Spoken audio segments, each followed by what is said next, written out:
उप मुख्यमंत्री दुष्यंत चौटाला आज फरीदाबाद में स्थित सेक्टर 12 हुडा कन्वेंशन हॉल में जिला कष्ट निवारण समिति की बैठक लेने पहुंचे। वहीं उन्होंने शहर में बनने वाली सड़क परियोजनाओं का शिलान्यास भी किया।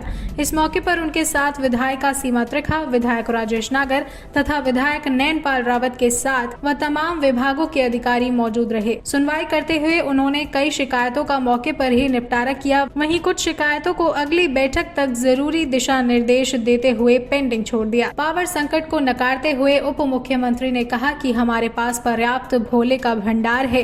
वहीं उपचुनाव को लेकर उन्होंने कहा कि पार्टी जीत हासिल करेगी जो जनता का विश्वास हासिल करेगा। पहले तो 18 अलग अलग ग्रीवेंस हमारे पास थी, जिनके ऊपर एक एक करके सुनवाई करी। कई प्रार्थी नहीं भी आ पाए, उनको भी हमने प्रयास कर रिजॉल्व करवाने का काम किया। एक जो सबसे लंबी पेंडिंग समस्या यहाँ थी, जिसको 4 साल से निरंतर ग्रीवेंस पे हैंडल किया जा रहा था, मुझे खुशी होती है बताते हुए कि 4 साल बाद प्रार्थियों को उनका पैसा भी वापस मिला और उन्हें अपनी सेटिस्फैक्शन आज दिखाने का काम।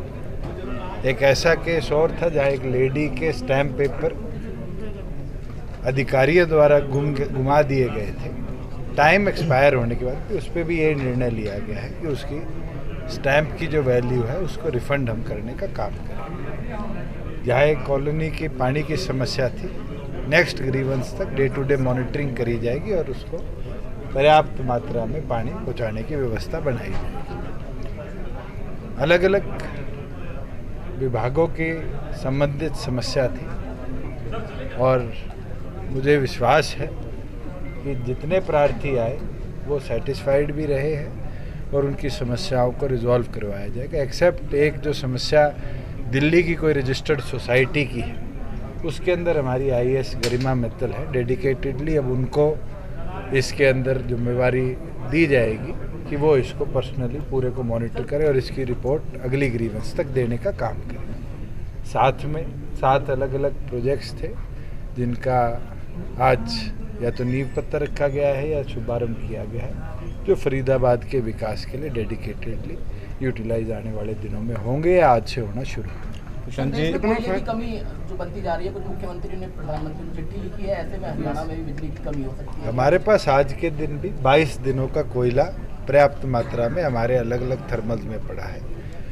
और मानसून क्योंकि लगभग पूरे देश भर में समाप्त हो चुकी है। हमें उम्मीद है कि अगले 10-12 दिनों में जो फ्लो ऑफ कोल है वो रेगुलर रहेगा। दुष्यंत जी, चौटाला ने दावा किया कि उनकी बम्पर जीत होगी। उधर दावा तो कांग्रेस भी यही कर रही है, आईएनएलडी भी यही कर रही है, गठबंधन भी यही कर रहा है। मेरे तो इलाहाबाद की जनता का विश्वास जो जीत पाएगा 30 तारीख तक, जीत तो उसकी हो। लेकिन और हम ये विश्वास रखते हैं कि सब मिलकर जिस मेहनत लगन के साथ काम कर रहे हैं और जो आज के हालात है, गठबंधन उसके अंदर भारी बहुमत लेने का टैक्सेशन के आप मंत्री हैं। हमारे यहाँ फरीदाबाद औद्योगिक नगरी है, यहाँ जो वाहन सामान लेकर के आते हैं उनको आपके अधिकारी जो है पकड़ लेते हैं। जिसके पास जायज़ बिल है उसको भी पकड़ लेते हैं। अब उसकी गाड़ी जब बंद कर दी जाती है 2 दिन के लिए, 3 दिन के लिए, तो मजबूरी में जो भी जुर्माना उसको लगाया जाता है, जो इलीगल होता है, उसको भी वो बेचारे भर करके जाते हैं। ना तो कोई और अधिकारी ये कहते हैं, अधिकारी पूरा सर सवाल सुन लीजिए, अधिकारी ये कहते हैं कि हमारे ऊपर प्रेशर है टैक्स कलेक्शन का। तो क्या ऐसे आदेश जारी किए गए? आज के दिन कोई भी व्हीकल अगर सड़क पे किसी तरह का भी सामान लेकर चलता है तो उसको जीएसटीएन से ई-वे बिल कटवाना पड़ता है और अगर बिल बिना कोई सामान लेकर कहीं चल रहा है तो वो टैक्स इवेजन है। और आज के दिन व्हीकल में भी अगर कटा हुआ बिल की कॉपी नहीं है तो आज अकॉर्डिंग टू द CGST जो पार्लियामेंट ने पारित कर तमाम स्टेटों ने उसको मान्यता दी है, उस पर कार्रवाई हम करते हैं।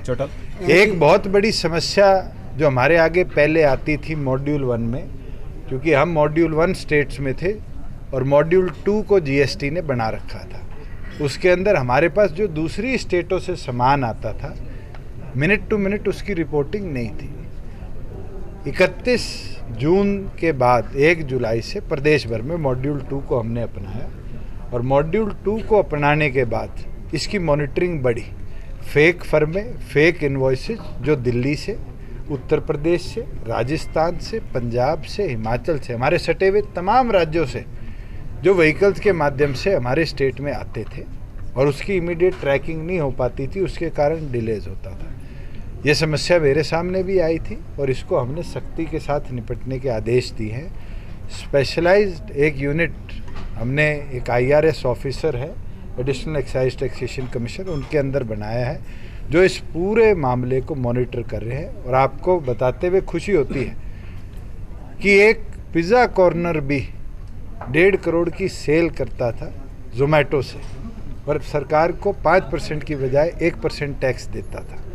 अब हमने GST काउंसिल में ले जाकर ये निर्णय भी कमा दिया कि जितनी ई-कॉमर्स वेबसाइट्स हैं वो भी एट सोर्स पूरा टैक्स स्टेट को दे।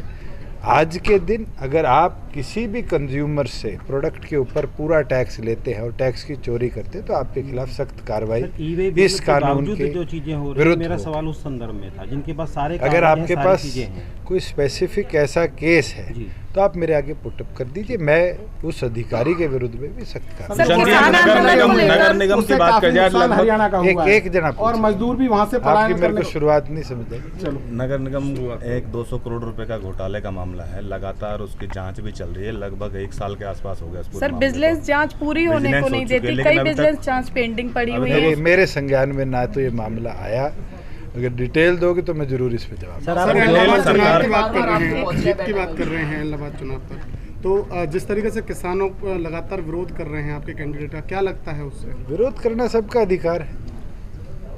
मैं तो एक चीज कह सकता हूँ, आज आप लोग चैनल पे, अखबार में काम करते हैं, आपका भी विरोध यूट्यूब और ब्लॉग वाले कर देते हैं, आप उनका विरोध कर देते हैं। विरोध तो सबका अधिकार है, संविधान ये अधिकार देता है। मगर अगर चुनावी प्रक्रिया के अंदर कोई विरोध के माध्यम से बाधा डाले तो उसके खिलाफ इलेक्शन कमिशन सख्त जी, कार्रवाई। आप जाएंगे क्या इलाहाबाद चुनाव में प्रचार करने? बिल्कुल, पार्टी अपने अपनी ड्यूटियां लगाएगी।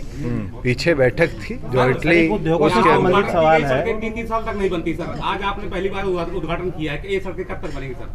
जिस काम शुरू हो गया उन पे। सड़कों पर आज हमने पत्थर रखा है, ये विश्वास आप रख लो कि टाइम बाउंड अगर वो 12 महीने 15 महीने का है तो 15 महीने बाद आप ही आके उसकी वीडियो दिखाना कि काम कंप्लीट। सर, ये उद्योगों की बड़ी समस्या है। किया गया है, कोटे से भर्ती हुए हैं, उनका आरोप है कि हमारे साथ प्रमोशन में भेदभाव किया जा रहा है। अभी 3 दिन पहले ये उन DSPओं ने स्टेटमेंट जारी की थी, उनके साथ में भेदभाव क्यों? ये तो होम डिपार्टमेंट जवाब दे इसमें। मंत्री जी, आप उद्योग मंत्रालय आपके पास है, फरीदाबाद के अंदर एक समस्या आ रही है उद्योगों को कि जो HSIDC के नॉर्म्स है उसके अकॉर्डिंग बिल्डिंग बनी हुई है और जो फायर के नॉर्म्स हैं वो अलग है। कल ऐसा केस है जी, पूरे क्योंकि सारी HSIDC में बड़ी फैक्ट्रियों पे तो ये वाद विवाद नहीं है। 500 आपको कोई जगह नहीं बचेगी आप सर अगर उसमें।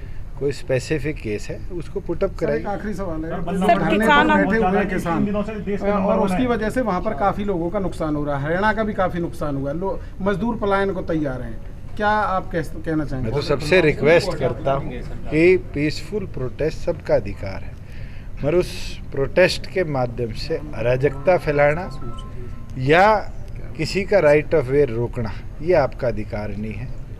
सुप्रीम कोर्ट में सब जुडिस मामला है, केंद्र और प्रदेश सरकार अपना पक्ष रख चुकी है। देखते हैं आने वाले दिनों में कोर्ट क्या इस पे विचार करेंगे। सर, सरकार